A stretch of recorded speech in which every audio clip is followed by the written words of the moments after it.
Hi everybody, my name is David and this is the Cartoon Fortress YouTube channel.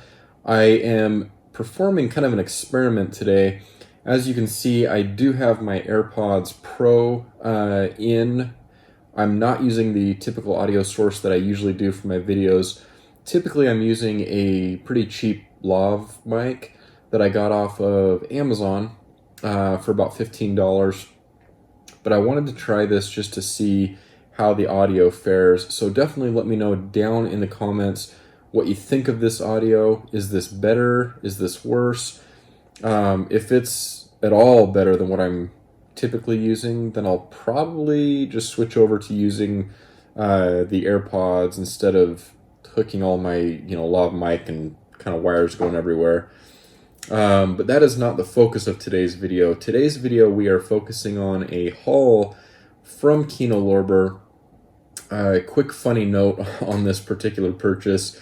The day that I made this purchase, just a mere couple hours later, the June Swoon sale started, which at time of filming this video is still going on.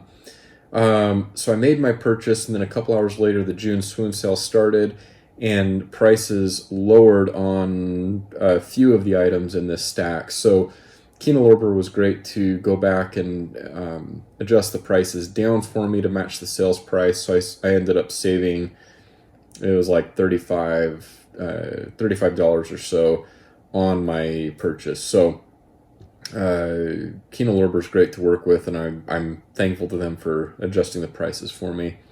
I might go back and make another purchase of all specifically sales titles. I'm not quite sure yet because, as you know, in the summer here we have about 1 million different sales going on, a couple of which I'm currently taking part in. So we'll see. I might grab a few more titles, and I might just let it move on and maybe grab them next sale. Anyways, let's get to the titles here. So first up, and I'm really excited to bring this one into the collection because I love kind of music festival type pieces, just music centered pieces in general.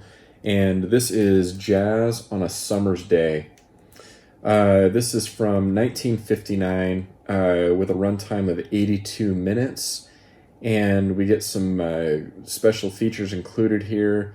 We get some photo galleries, interviews. We get a documentary called Burt Stern, Original Madman from 2011, an audio commentary, and then we get a trailer and then a booklet essay included inside. So really great release here, and I really like the cover art on here.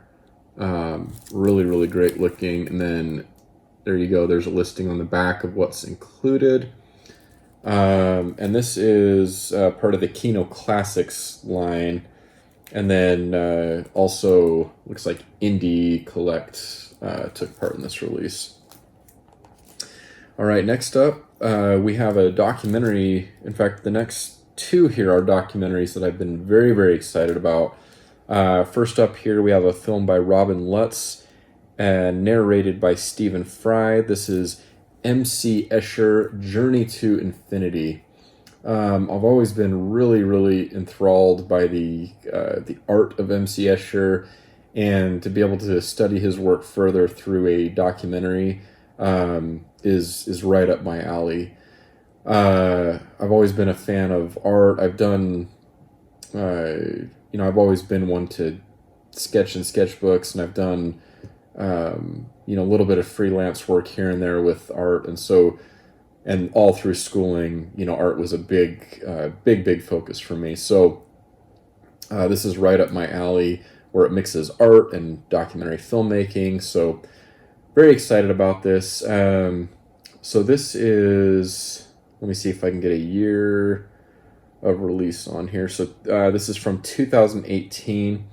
Runtime of 83 minutes, and then we do get a making of featurette, behind the scenes stills gallery, MC Escher home movies, which will be really neat, and then trailers as well.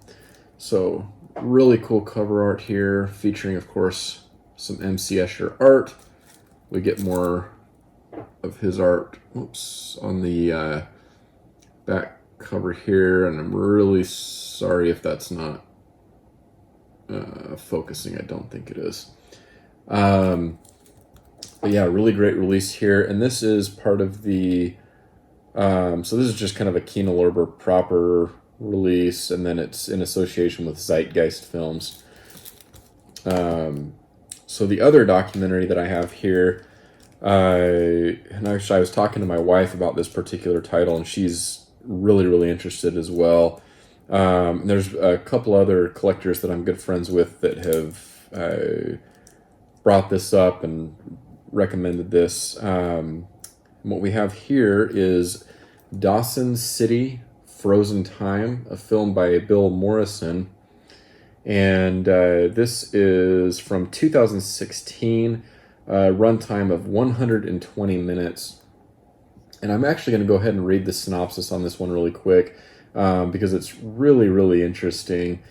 Part fever dream, part historical record, Dawson City Frozen Time tells the bizarre true story of some 533 silent film reels buried for almost 50 years in a subarctic swimming pool deep in the Yukon permafrost.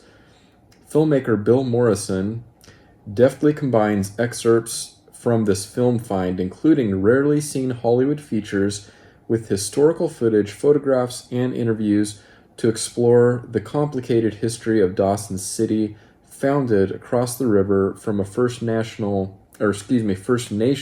hunting camp, and the Canadian Gold Rush town at the end of a film distribution line.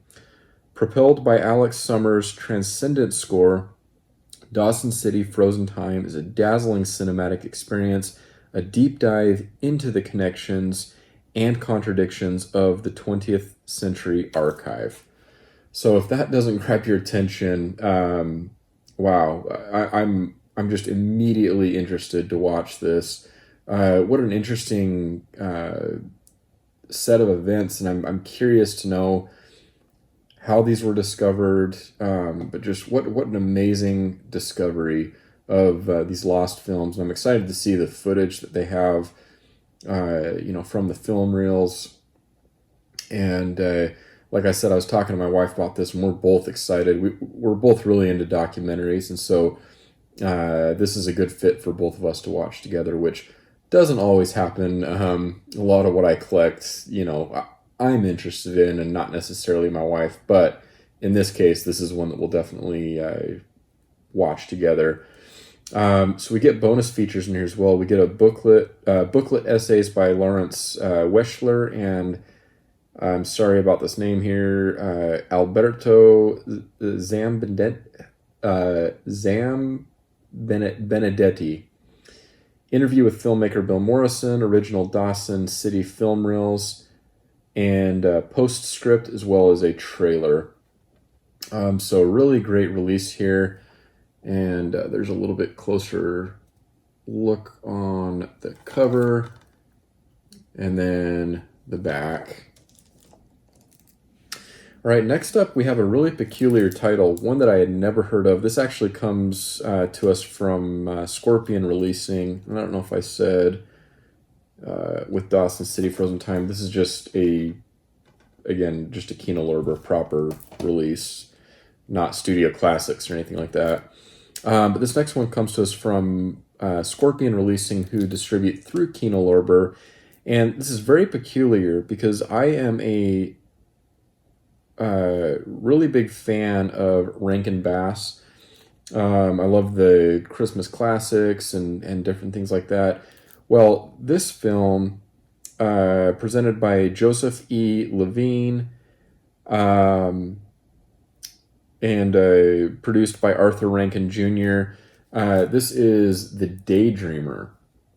I had never heard of this film, and then I saw the announcement on this title, and then it seems like there's been more than a few people that have picked this up, and my interest was piqued immediately, just where this is a mix of the kind of the Rankin Bass puppets, kind of what we're what we're used to seeing from them, but it mixes live action as well. As you can see on the back here, we have the mix of live action and then Rankin Bass animation. I love the cover here as well. But I'm going into this one blind, but I'm very, very excited. Now, this is from 1966 with a runtime of 99 minutes. And then we do get just a couple special features on here. We actually get an audio commentary by Rankin Bass historian and author Rick Goldschmidt with film historian Lee Gambin, and then some trailers. So I'm really interested actually in watching the film and then going back and listening to the commentary track. But just a really interesting find here, and I'll probably be watching this one really, really soon. All right, next up we have a Clint Eastwood film. This is a Kino Classics, Studio Classics title that received the slipcover treatment, which seems to be becoming more of a regular thing for Kino Lorber releases. I mean, there's still plenty that don't have the slipcovers, but we're getting a lot more that do. And the Clint Eastwood films, as of late, have all received the slipcover treatment. And this is produced and directed by Don Siegel, or as he's titled here, Donald Siegel. And this is Clint Eastwood in The Beguiled. I've heard great things about this, that it's really a high-powered drama and gets pretty involved. This is from 1971, so this is the same year, I believe, as Dirty Harry, if I remember right, is 1971. And this is in color, runtime of 105 minutes. And we get an audio commentary by film historian Kat Ellinger, which is always great. Interview with actress Melody Thomas Scott. The Beguiled, Misty, Dawn, and Clint featurette. Trailers from Hell with John Landis. And a theatrical trailer. So great extras on this release, and very happy to add this to the Kino Lorber Clint Eastwood collection. My most recent watch in this collection was Play Misty for Me, which was a really great watch. Very happy to have that in the collection, and of course to add this now. I know there's at least one or two others that I'm short in the collection in terms of the Clint Eastwood releases, so I'm going to go back and kind of make sure I fill in the gaps on that. But here we have The Beguiled from 1971. Next up, we have a recommendation from Brian Sauer over at Just the Discs. He really got me interested in this title. Seems like a great suspense title here from John Frankenheimer, who directed Seconds, which I highly recommend if you have not watched. That was a great discovery for me via the Criterion Collection. But here we have Burt Lancaster, one of my absolute favorites, in John Frankenheimer's The Train. This is from 1964 in black and white, runtime of 133 minutes. And again, we get a decent array of extra features here, including 2 audio commentary tracks. The first by director John Frankenheimer. Second, an audio commentary by filmmaker historian Steve Mitchell and combat films American realism author Steve J. Rubin. Also, we have an optional isolated score by Maurice Jarre, a booklet essay by film historian Julie Kurgo, and again we have a Trailers from Hell with Brian Trenchard Smith, as well as a theatrical trailer. But yeah, I was really interested after hearing Brian Sauer again talk about this title, and this seems right up my alley. John Frankenheimer, Burt Lancaster, you can't go wrong with that combo. So very excited here about The Train, and then obviously here we have the slipcover presentation as well. All right, our last title is this is a box set, and the second in this particular series, the first of which I already have on the shelf. Very excited about this. This is Western Classics 2. So here we get 3 more films. The first of which is The Redhead from Wyoming, starring one of my favorites, Maureen O'Hara and Alex Nichol. We have Pillars of the Sky with Jeff Chandler, Dorothy Malone, Ward Bond, and Lee Marvin, another favorite of mine. And finally, Gun for a Coward with Fred McMurray, which I was really excited to see, Jeffrey Hunter, Janice Rule, Chill Wills, and Dean Stockwell. So always excited to add more Westerns to the collection. I hope they continue this series with a Western Classics 3. We'll see. I don't know what their plans are for this series, but really happy to add these to the collection.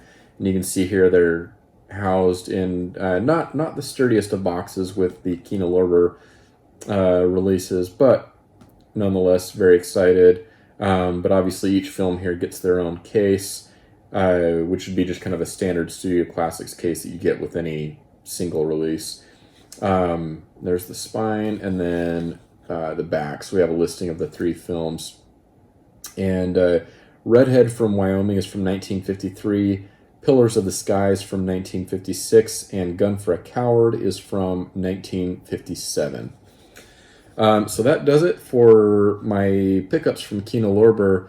Very excited about all these titles. Let me know down in the comments below if there's any one of these titles in particular that you're really excited about. Do you have any of these titles in your collection? I'm always interested to know what fellow collectors are bringing into their collection and kind of where your interests lie.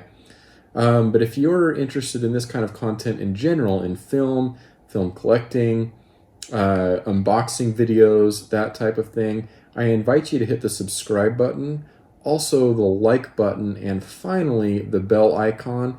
That will, of course, notify you when I upload new videos in the future. And until next time, my name is David, and I hope you have an awesome day.